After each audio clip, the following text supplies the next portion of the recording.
dia senantiasa berusaha ngebantu suaminya di atas kebaikan dan ketaatan kepada Allah.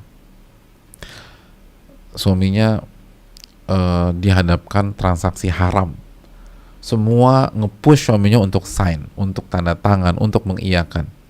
Goyah suaminya. Karena ini bukan 6 digit, bukan 7 digit, bukan 8 digit lagi, ini 9 digit, mungkin 10 digit. Goyang suaminya. Terus saya bilang, jangan tanda tangan, ya, jangan. Nanti gimana? Tenang aja, ada Allah gitu.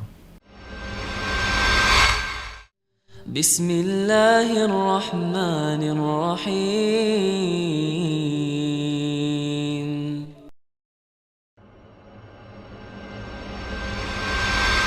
Al-Muwasiyah. Coba kita lihat lagi di layar Al-Muwasiyah.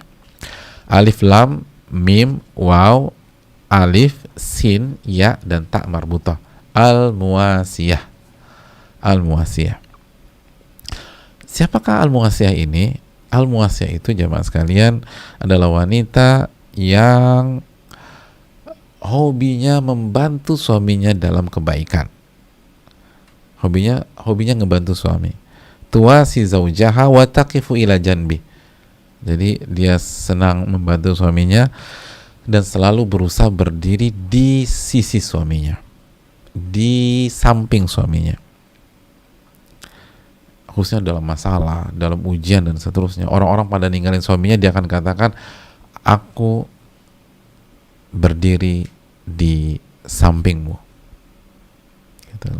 Aku berdiri di sampingmu, kamu gak usah khawatir, aku selalu ada di sisimu gitu. Biidnillahi ta'ala gitu. Istri itu begitu, semua mengucap suaminya, aku berdiri di hadapan suamiku. Suaminya bangkrut, gak ada duit segala macam, dia tetap berdiri di hadapan, atau dia tetap berdiri di samping suaminya. Tapi aku udah gak punya uang, atau kamu di rumah mamamu aja dulu ya, karena aku gak punya apa-apa nih. Enggak, kita hadapi bareng-bareng. Itu al-muwasiyah. Wa takunu aunan lahu 'alal khair.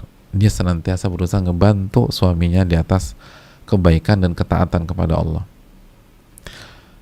Suaminya dihadapkan transaksi haram, semua nge-push suaminya untuk sign, untuk tanda tangan, untuk mengiyakan. Goyah suaminya. Karena ini bukan 6 digit, bukan 7 digit, bukan 8 digit lagi, ini 9 digit, mungkin 10 digit. Goyang suaminya. Terus saya bilang, jangan tanda tangan, ya, jangan. Nanti gimana? Tenang aja, ada Allah gitu. Maka jangan dulu kan istri-istri dulu, para ulama-ulama kita kan ketika suaminya berangkat beraktivitas, mereka lepas suaminya, dan mereka lepas suaminya bekerja atau beraktivitas, dan salah satu riwayat mengatakan, mereka katakan bahwa berangkatlah suamiku, kami sabar dengan perihnya himpitan dunia, tapi kami tidak akan sabar dengan pedihnya siksa pada hari kiamat.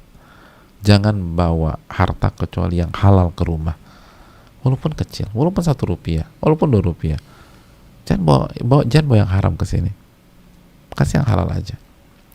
Suami kan mantap gitu loh. Oh iya, tenang, istri saya nggak ada isu berarti, walaupun sedikit, yang penting halal.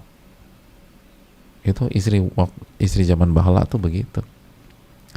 Jadi nggak nuntut apa-apa, tuntutannya cuman tolong kasih yang halal, tolong kasih halal. Insya Allah kita sabar dengan yang sedikit, kita sabar dengan perihnya rasa lapar, kita sabar dengan perihnya mungkin sakit mah karena terlambat makan, nggak ada uang. Tapi kita nggak akan sabar dengan perihnya api neraka, perihnya dibakar di jahanam. Tolong jangan buat kita seperti itu.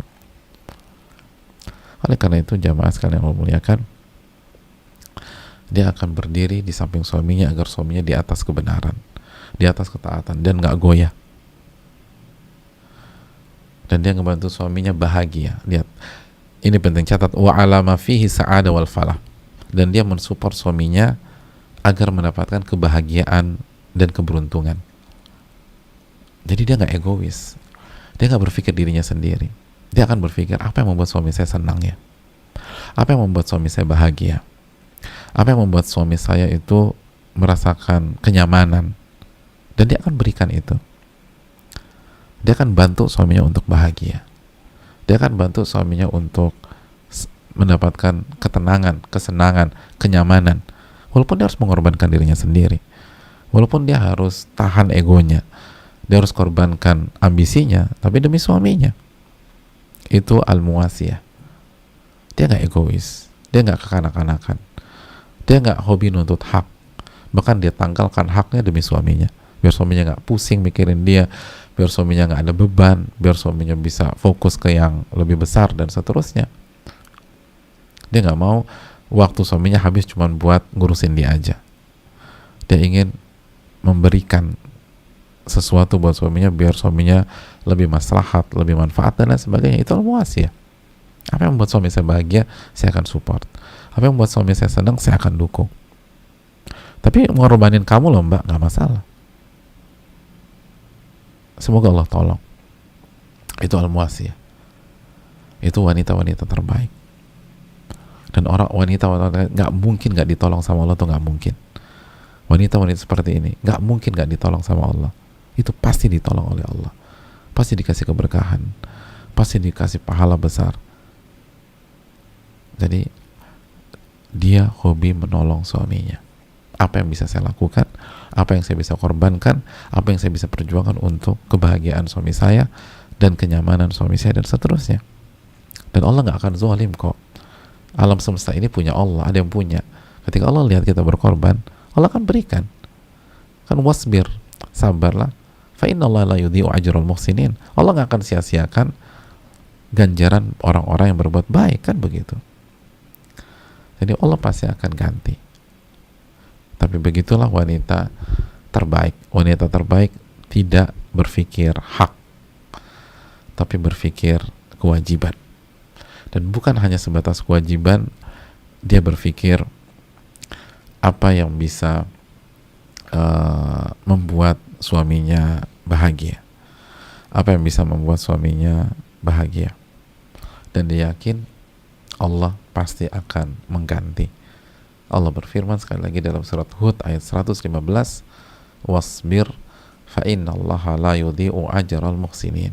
Dan bersabarlah, maka Allah tidak akan menyia-nyiakan ganjaran orang-orang yang berbuat baik. Lalu ditutup dengan sebuah penutupan yang sangat indah. Idza taqainallah, jika wanita itu bertakwa kepada Allah. Jika wanita tersebut bertakwa kepada Allah. Artinya apa? Artinya sifat-sifat di atas al-wadud, al-walud, al-muwatiyah, al-muwasiyah tidak akan bermanfaat, tidak akan mengangkat derajat seorang wanita jika orientasinya hanya dunia, jika orientasinya hanya cinta kepada suami sebatas cinta wanita kepada laki-laki.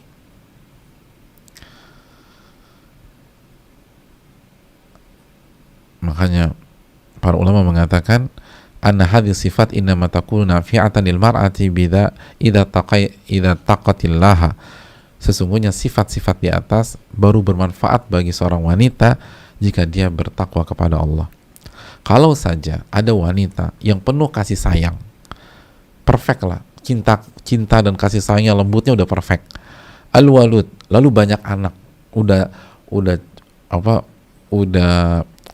udah kalimatnya halus, hatinya penuh dengan cinta, kalimatnya juga halus, performanya Masya Allah, selalu tampil cantik bak bidadari di hadapan suami, lalu banyak anak gitu loh. Jadi penampilan cantik bak bidadari, anak 19 misalnya, Masya Allah, anak 19 penampilan tetap cantik. Muatiyah, pendengar yang baik, taat, responsif, nggak sombong, selalu tawadhu di hadapan suami. Lalu muasiyah, selalu menolong suami. Wahiyah tatlubu Bidzalika amra dunya laisat muttaqiyatan lillah. Tapi yang jadi masalah, wanita ini yang perfect tadi itu, yang semua sifat ada, semata-mata mencari hal duniawi. Dan dia tidak bertakwa kepada Allah. Dia nggak bertakwa kepada Allah. Lam tufitha bihadhihi sifat. Tidak ada manfaatnya buat dia punya sifat-sifat di atas. Walam tanfa'ha, dan tidak ada manfaatnya. Wa innama takunu hadhihi sifat nafi'atan laha, karena sifat-sifat di atas baru bermanfaat buat dia jika dia lakukan itu, dia miliki itu, talaban li ridallah azza wa jal, dalam rangka mencari ridha Allah, dalam rangka mencari ridha Allah, wa sa'yan fi tahqiqi taqwa, dan upaya untuk meraih ketakwaan.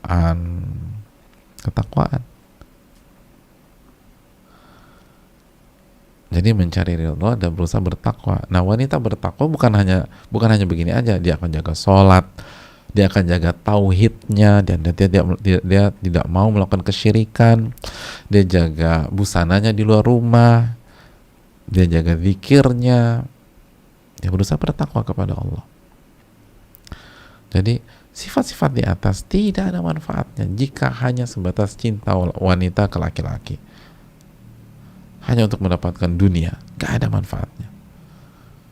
Harus lahir dari ketakwaan, mencari ridha Allah, mencari ridha Allah subhanahu wa ta'ala, baru dia akan mendapatkan apa yang dia cita-citakan, wanita terbaik di sisi Allah subhanahu wa ta'ala. Begitu hadirin. Jadi hubungan rumah tangga itu bukan sebatas hablum minan nas. Kita itu lakukan semuanya taqarruban, mendekatkan diri kepada Allah, mencari ridha Allah, dan untuk mewujudkan ketakwaan kita. Dan ini tentang kita dengan Allah. Sekali lagi, ini tentang kita dengan Allah. Makanya wanita terbaik itu nggak peduli direspon positif atau negatif oleh suaminya. Dia udah lakukan semuanya, tapi suaminya tetap dingin, tetap kaku, tetap nggak romantis, tetap aja dia main di level tersebut. Karena sekali lagi, ini tentang dia dengan Allah. Tujuannya adalah mencari ridho Allah, bukan mencari ridho suami semata. Betul, dia mencari ridho suami karena Allah ridho kepada dia jika suaminya ridho kepada dia. Unzuri aina anti minhu, lihatlah bagaimana suamimu menyikapimu, atau lihatlah suamimu dalam menilaimu, karena suamimu surga atau nerakamu. Tapi hanya sebatas cinta wanita ke laki-laki, tidak.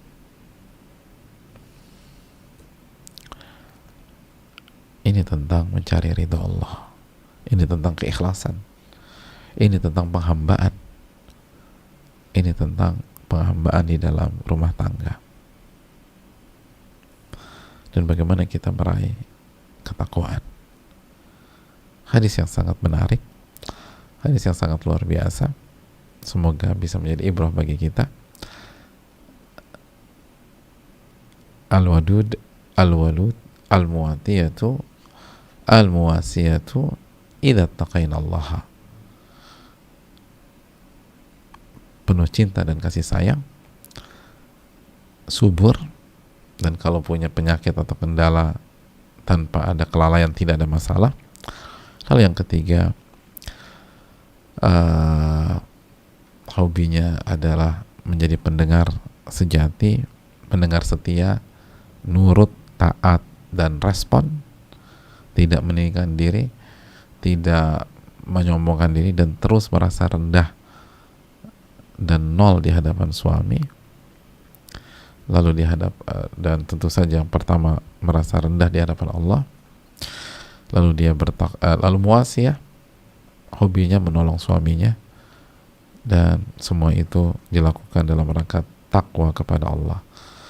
Takwa kepada Allah. Dan ingat hadis Muslim, at-taqwa, ini kita kunci dengan ini, dengan hadis Muslim.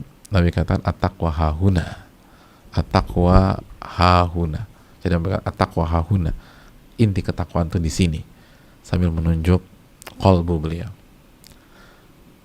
Jadi ingin jadi wanita terbaik, yang pertama kali dibangun adalah kebersihan hati, amalan hati, hati yang bersih dari kesyirikan, baik syirik besar maupun syirik kecil, hati yang ikhlas, hati yang mencari ridho Allah, sehingga semuanya dilakukan dalam rangka bertakwa kepada Allah.